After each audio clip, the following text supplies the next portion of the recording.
February 13th, 1258. The world's most advanced city becomes a mass grave in just 13 days. The Tigris River runs black with burning books, red with scholars' blood.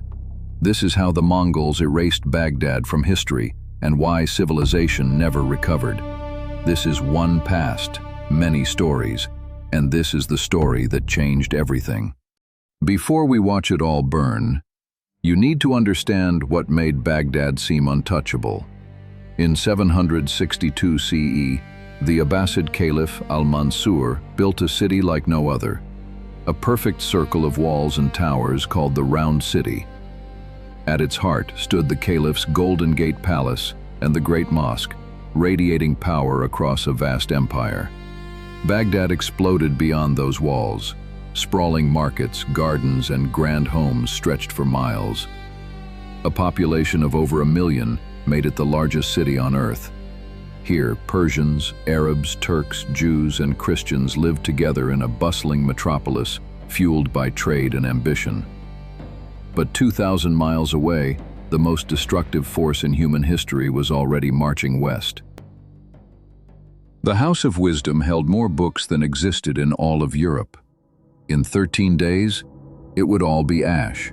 Founded by Caliph Harun al-Rashid, it was more than a library. It was the brain of the world.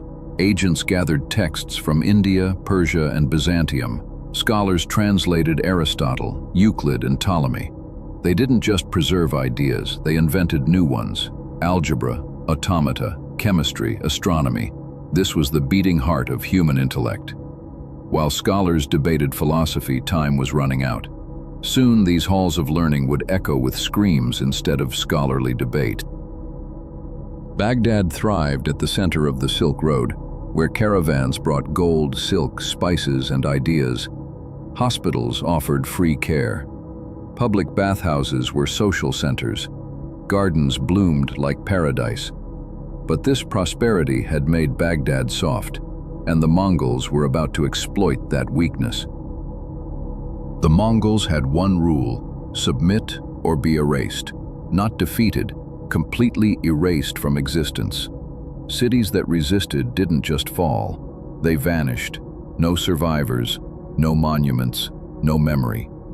Picture this: an army so massive it took 3 days to pass a single point. Led by Hulagu Khan, grandson of Genghis, this force wasn't just cavalry. It included 1,000 Chinese siege engineers, Armenian and Georgian crusaders, and hardened veterans from the Persian front. They had already crushed the assassins. Baghdad was next. In Baghdad sat the worst possible leader for this moment, a man about to make history's most fatal mistake. Caliph al-Mustasim ignored Hulagu's warning. He mocked the threat, failed to call for allies, and relied on divine protection.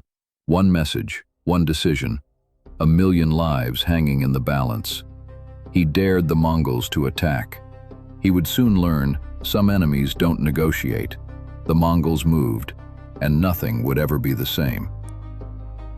Hulagu's army surrounded Baghdad in a giant pincer. The Caliph's field army was lured into a trap and drowned in a flash flood, engineered overnight by Mongol tactics. What happened next was so brutal, even battle-hardened Mongol generals were horrified. By January 1258, Baghdad stood alone.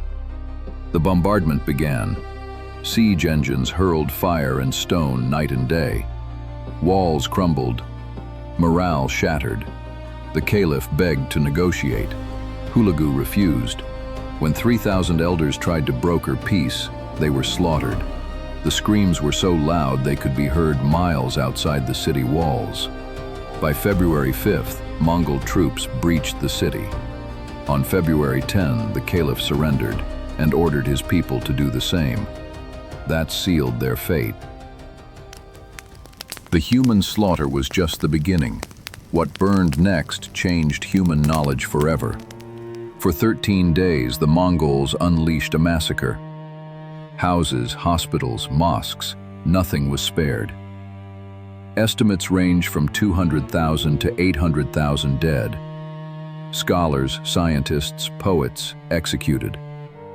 hospitals torched. In one day, more books burned than existed in all of Europe combined. The caliph, wrapped in a carpet, was trampled to death, his sons executed beside him.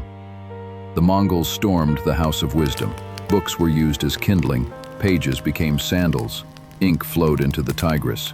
The river of ink wasn't just metaphor, it was the death of an entire civilization's dreams. Discoveries that could have advanced medicine by centuries, gone. Mathematical breakthroughs, lost. We're still living with the consequences of what died in Baghdad 800 years ago. Baghdad proves how quickly centuries of progress can vanish. If these pivotal moments that shaped our world fascinate you, the battles, betrayals, and decisions that echo through time, subscribe and hit the bell. Because these aren't just history lessons, they're warnings. What other civilizational collapses should we explore next? Tell me in the comments. Today, as we watch conflicts worldwide, Baghdad's story reminds us that no civilization, however advanced, is permanent. The knowledge we trust, the institutions we depend on, the progress we assume will continue, all can disappear faster than we imagine. The fall of Baghdad sent a shockwave across the world. The city never recovered. The Abbasid Caliphate was gone. Islamic authority fragmented. The House of Wisdom was gone.